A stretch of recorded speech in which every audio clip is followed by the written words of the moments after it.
a day. Only recommendation, same thing I said about the Dodge Charger, is that don't drive the V8s if you want to get a V6. Charger GT as well. Of course, we're gonna take it on the highway. We have a cruise control ready. We don't have adaptive cruise control because you see our poverty buttons over here. Yeah, it means we got the base model essentially. But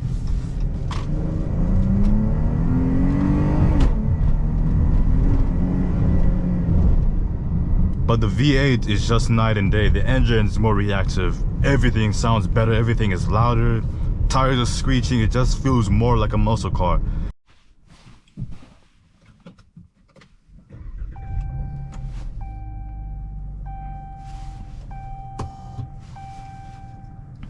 (2022) Chrysler 300 rear-wheel drive, by the way, with a V6.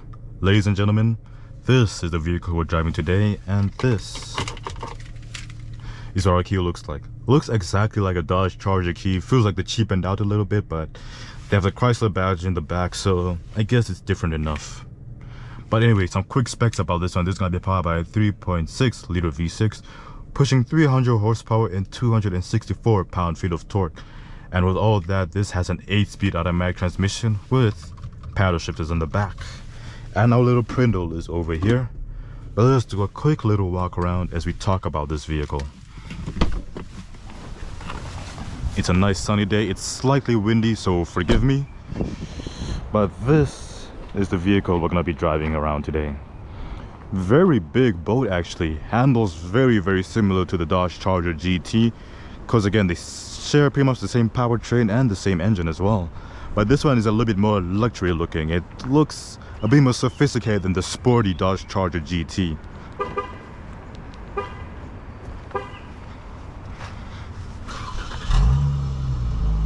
Not bad at all. Hopping into the trunk, you can see our little backup camera is right there. You got your big Alpine subwoofer in the back with tons of storage back here. And your spare tire is going to be down here alongside your battery. A little duck spoiler going on, which I like quite a bit. Hopping inside, since Chrysler is more of a luxury brand than Dodge, you see we have leather seats all around with some stitching going between them. They didn't cheapen out in the interior of this one, which I really do appreciate. Cup holders over here, no extra storage. USB ports over here with your climate vents, not climate controls, climate vents. Padded leather, stitched leather, and some soft touch plastic, and a tiny little speaker. Aluminum door handles and some gloss plastic over here as well. Very simple. And we also have a moonroof or a sunroof, whatever you want to call it.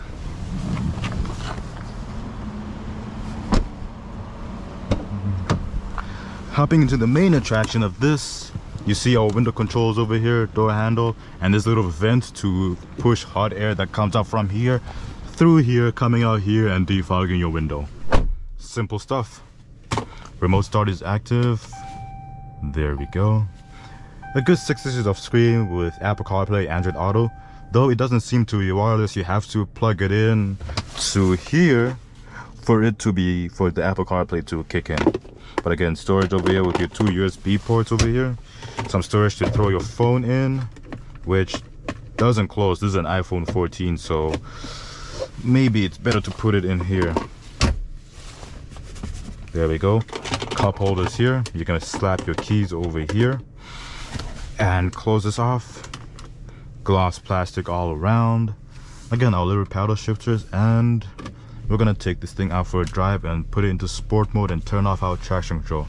A big difference I've noticed about this one is that even though they're very similar to the Dodge Charger GT, you cannot fully turn off traction control. And if you try to, hold on, let's see if it works.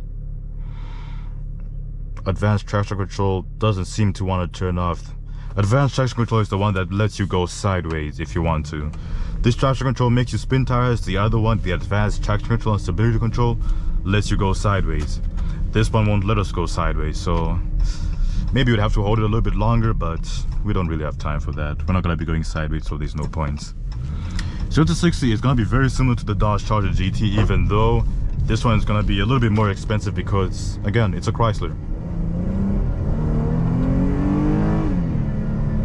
Sounds exactly like the Dodge Charger GT as well. I keep calling this thing Charger. Like, the fact that I keep like calling this a Charger by accident shows you how similar these things are. Like, not much has changed except for the exterior and the interior of this car. Everything else, from the handling to the speed to the way it just moves, is all basically Dodge Charger GT. Which kind of sucks a little bit because you're paying a little bit more, so I would expect a little bit more of a horsepower bump, a little bit of a suspension tune, a little bit of an extra oomph to it for a slightly more expensive car. But this one, since it's the base model, I guess they have the exact same everything.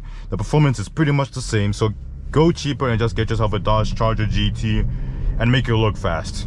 This one, you can't make it look any faster because it looks exactly the same like the V8. But at least the Dodge Charger, you get like the hood scoops, you get the wide bodies, you get everything. It's more customizable. This one is probably for a more mature audience that is more relaxed and doesn't want any of those extra modding stuff, which again has its appeal, but for me, I don't see it. I like to customize my cars. And see, there's another cop right there. But as I was saying, I like to customize my cars and enjoy them and make them personal to me. This one does not seem to have that kind of customizability. I made that word up, but you know what I meant to say. But anyway, last pull and we'll call this a day. Charger GT as well. Of course, we're gonna take it on the highway. We have a cruise control ready. We don't have adaptive cruise control because you see our poverty buttons over here. Yeah, it means we got the base model essentially, but this is the S, so it should feel a little bit faster and a little bit more sporty, but I'll be the judge of that and see how that goes. Again, transmission is quick enough. Lags a little bit when you try and shift really fast. So we're in fourth. 3, 2, 1, 2, 3, 4. So upshifting is where it takes a hot second, but downshifting, it has no problem downshifting quick. But overall, very similar feel to the Dodge Charger GT. Only recommendation, same thing I said about the Dodge Charger, is that don't drive the V8s if you want to get a V6. The V8 will ruin your perception of speed because this is 300 horsepower. 0 to 60 in 5.7 seconds, almost 6 seconds depending on the terrain. But the V8 is just night and day. The engine is more reactive. Everything sounds better, everything is louder. Tires are screeching, it just feels more like a muscle car. This is more of a commuter car that does well on the highway. The V8 is a monster. And once you drive it, you can never go back. I'm sorry to tell you. So if you want to get a car like this, don't drive the V8. It will ruin your perception. And of course, since we're in sport mode, we're gonna be pushing it just a little bit every once in a while because I love to do that.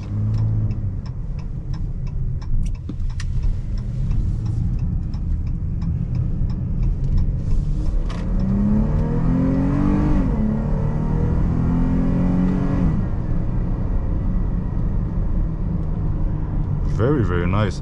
Again, you're quicker than most stuff on the road already, but you're not the fastest thing out there. So keep that with a grain of salt. If anything has a bigger engine than you, you're not beating trucks. You're not beating the German cars. The 4-cylinder German BMW might even give you a run for your money. That tells you a lot of how heavy this car really is. It has a boaty feel, but when it's cruising on the highway, this thing is at home.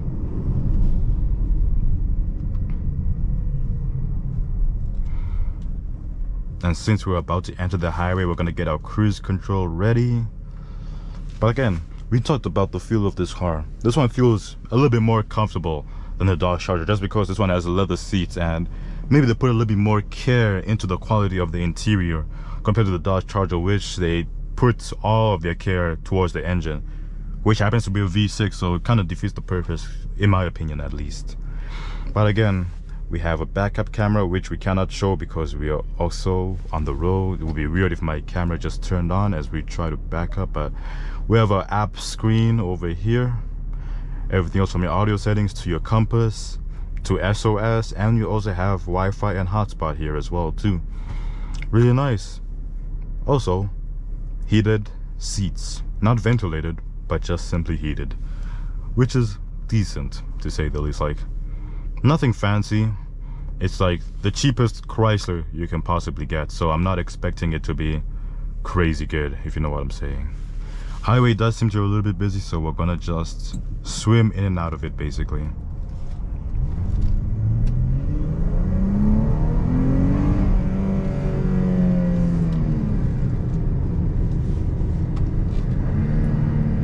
Oh yeah, highway is busy, we're not going anywhere. Ah, too bad we can't even test out the speed of this thing. It sucks. And no point in turning on cruise control and stop and go traffic because this is not adaptive cruise control. So we keep going the speed limit I set it to until we crash into something. Which is rather unfortunate that the highway had to be this busy of all times, but it is what it is. We take it with a grain of salt. Gonna turn off our cruise control. Again, it would still not let me try and go sideways. The advanced stability just doesn't exist in this car. But overall, very comfortable ride and very easy to get used to. 300 horsepower may feel like a lot once you get into it, but once you get used to it, you realize that it's nothing too crazy. 300 horsepower is very manageable. Only problem with the higher horsepower is 400 and up. That's when things get sketchy. 400 and up on a rear wheel drive car usually does not end well most of the time. It's too much power, wheels keep spinning. Unless you have all-wheel drive to cancel it out, you're not gonna have an easy time getting traction most of the time, at least. So we're gonna just quickly get off this highway because we're not going anywhere at this point. We're gonna do a 0 to 60 on an abandoned road somewhere, and we'll see how it goes.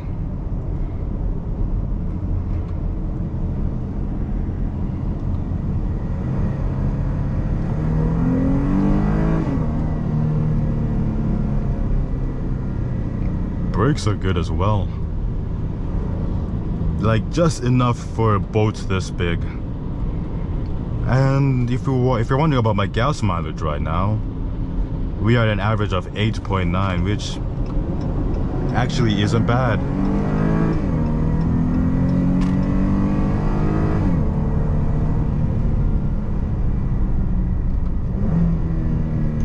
Love that. See, this is why I love pedal shifters, man. Like, being in control of a car like this, it's just a different feeling, you know? It's probably better in manual, like actually having an actual manual shifter over here. That is probably better, but I don't know how to drive manual, so paddle shifters are the closest thing I will get to driving manual like this. And of course, we're gonna be doing random pulls pretty much anywhere we can.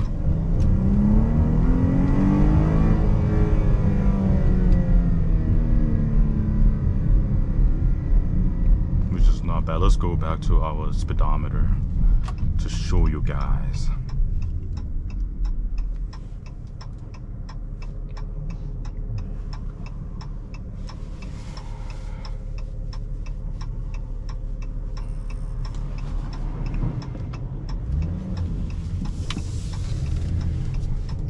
And even when we're at a standstill and we floor it instantly,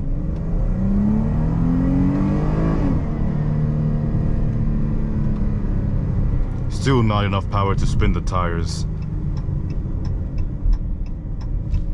And we're gonna turn off our paddle shifters and just pretend to drive like a regular civilian for once who likes to do random pulls.